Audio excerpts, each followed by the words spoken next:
Well, the Commerce Clause, can be interpreted so very broadly. I think it was very strictly written, into the Constitution. I think it's what Article 1, Section 8, I believe, is where it is. And it's just saying that the government has the right to regulate commerce between nations and between states. But I think it's pretty narrowly defined in that particular way. But it's been expanded. In fact, there have been, I think, court cases that have been denied by the Supreme Court that would have allowed it to almost regulate any activity, whether a person was doing it or whether individuals or companies, as long as there was a nexus somewhere for interstate, which I think was way, way broader than what the Founding Fathers determined it to be. And so I just think it's what it says. It regulates commerce between nations, between states. A lot goes into that. I have, lawsuits are actually brought for some activity because it's guaranteed under the Constitution that the government regulates interstate commerce, when in point of fact it really has nothing to do with commerce except that the activity occurred over more than one state lines. And I think we get into overbroad interpretations sometimes on that particular phrase. General welfare clause? Well, general welfare clause, you have to be careful about that, because if you interpreted that just to say the general welfare, it would give the government the broadest possible leverage to legislate on anything relative to us.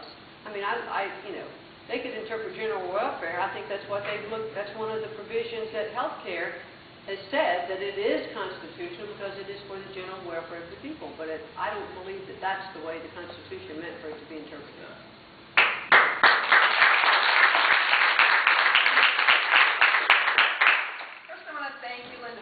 Today and answering our questions. Well, thanks for having me. And I was listening to your opening remarks about how, being a senator, you don't need a job, you don't need to make extra money, you're not in this for a paycheck or a hobby or anything like that. With that in mind, I'm interested to know, if you become senator, would you refuse the six-figure salary of a senator? Yes. Yes, I would. And I also believe that all members of Congress should be subject to the same health care legislation that we have.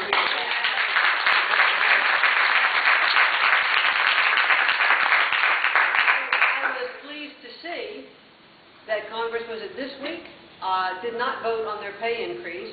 They elected to keep it what it was last year. It took a lot of guts, I thought. We thought that should have gone without saying. But I do think that the members of Congress are certainly no better than the people that they represent. They are at best equal, or all equal, and we've been sent to represent the members of our state, and that's the way I would certainly look at that.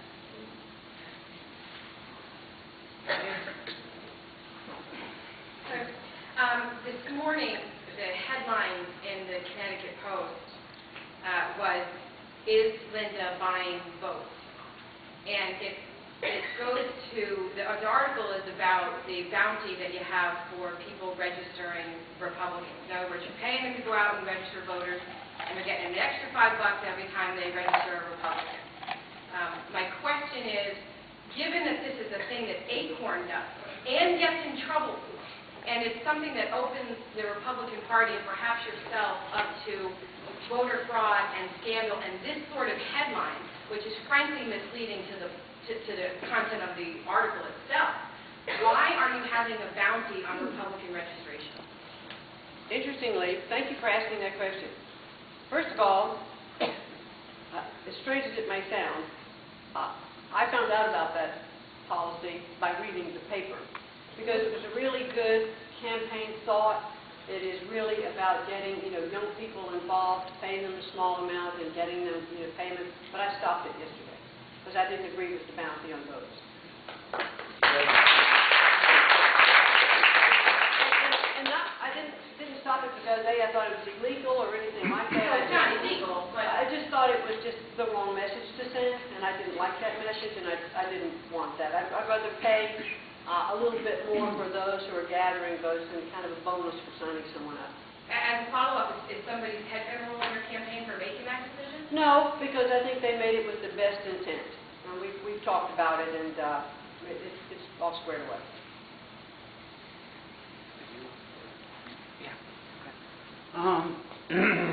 I'm one that believes we need a miracle to get through this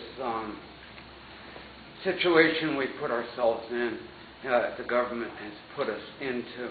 Now, I'm a Christian, a practicing Christian, and I'm very concerned about the rulings on the National Day of Prayer and the ruling on forbidding Franklin Graham to come to the Pentagon.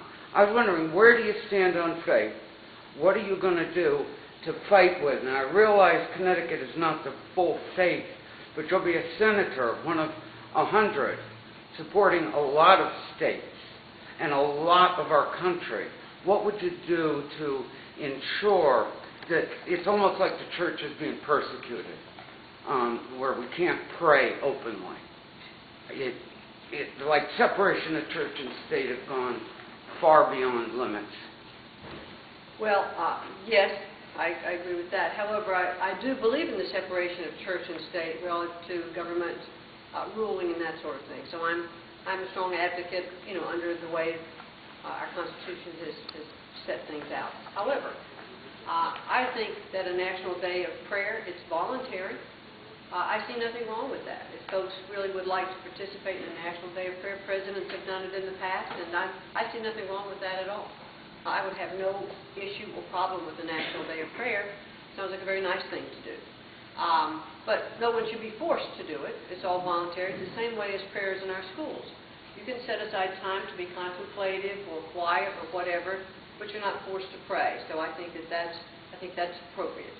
I'm a strong believer in faith, and that's what really started this country was religious freedom. So I think that's one that we should clearly continue to uphold.